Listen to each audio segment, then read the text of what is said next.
কি করে হলো? ওই কি রে ওখানে? নমস্কার, আমি জয়। আপনারা দেখছেন আপনাদের চ্যানেল কি করে হলো। আজকের ঘটনাটা আমি কালেক্ট করেছি সোম আঙ্কেলের কাছ থেকে। ঘটনাটা শুনে আজকের হয়তো আপনাদের ভয়ের সাথে সাথে একটু রোমাঞ্চকর লাগবে। আর আপনারা চাইলে আমাকে ঘটনা পাঠাতে পারেন নিচে দেওয়া হোয়াটসঅ্যাপ নাম্বারে। ঘটনাটা আমি আপনাদের গল্পের মাধ্যমে শোনাবো। চলো ঘটনা শোনা যাক। সোম আঙ্কেল থাকতেন কাকদ্বীপ। জায়গাটা হচ্ছে মৌসুমী আইল্যান্ডের কাছাকাছি। তিনি পেশায় ছিলেন একজন মাছ ব্যবসায়ী। যেমন উনি লিখেছেন, ওনার মাছ বিক্রি করার থেকে ধরতে বেশি ভালো লাগে। বর্ষাকালে বৃষ্টি হলেই গ্রামের দিকে মানুষজন পুকুর, মাঠ, চাষের জমিতে মাছ ধরতে যায়। প্রবল বেগে ঝড় ও বৃষ্টি শুরু হয়েছে। সোম আঙ্কেল ঘুমোচ্ছিলেন। বাজে তখন রাত 1টা। ঘুম থেকে উঠে হাতে একটা টর্চ আর একটা নেট টাইপের কিছু জিনিস, যেটাকে গ্রাম বাংলায় বলা হয় সেগুন জাল, এরকম কিছু একটা হবে, নিয়ে ছাতার বদলে মাথায় পলি জড়িয়ে কোমরে একটা ব্যাগ বেঁধে বেরিয়ে পড়লেন। নিস্তব্ধ রাস্তায় একটাও মানুষের দেখা নেই। সোম আঙ্কেল রাস্তা দিয়ে হাঁটতে হাঁটতে বাড়ি থেকে প্রায় 1 কিলোমিটার মতো দূরে একটি মাঠে এসে পৌঁছলেন। মাঠের পাশে একটা বড় পুকুর, আর পুকুরের চারপাশে বন, জঙ্গল আর নিম সুপারি গাছে ঢাকা। মাঠে 1 হাঁটু থেকে কম জল। সোম কাকু মাছ ধরার জন্য মাঠে নামলেন। প্রায় 1 ঘন্টা ধরে প্রদক্ষিণ করে তিনি মাত্র 6টা কই মাছ পেলেন। এতে তিনি একটু হতাশ হলেন। ধুর বাবা, এত জল ঝড়ের মধ্যে এসে মাত্র 6টা কই মাছ? এরপর সোম আঙ্কেল মাছ না পেয়ে কাঁকড়া ধরতে শুরু করলেন।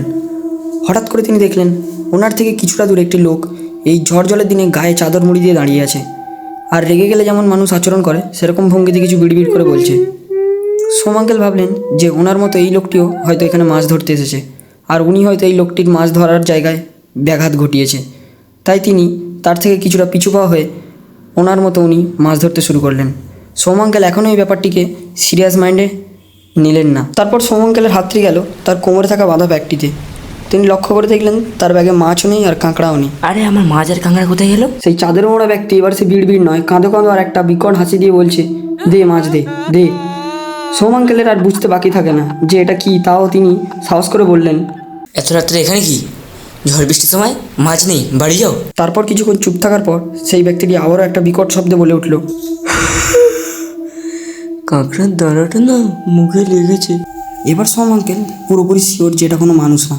তিনি কী করবে বুঝে না উঠতে পেরে টয়লেট করে গায়ে ছড়িয়ে নিলেন। টয়লেট করে গায়ে ছড়ানো নাকি কোনো অশুভ জিনিস তোমার কোনো ক্ষতি করতে পারবে না।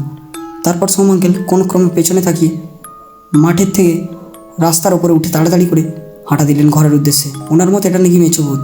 আশা করি ঘটনাটা শুনে সবার ভালো লেগেছে।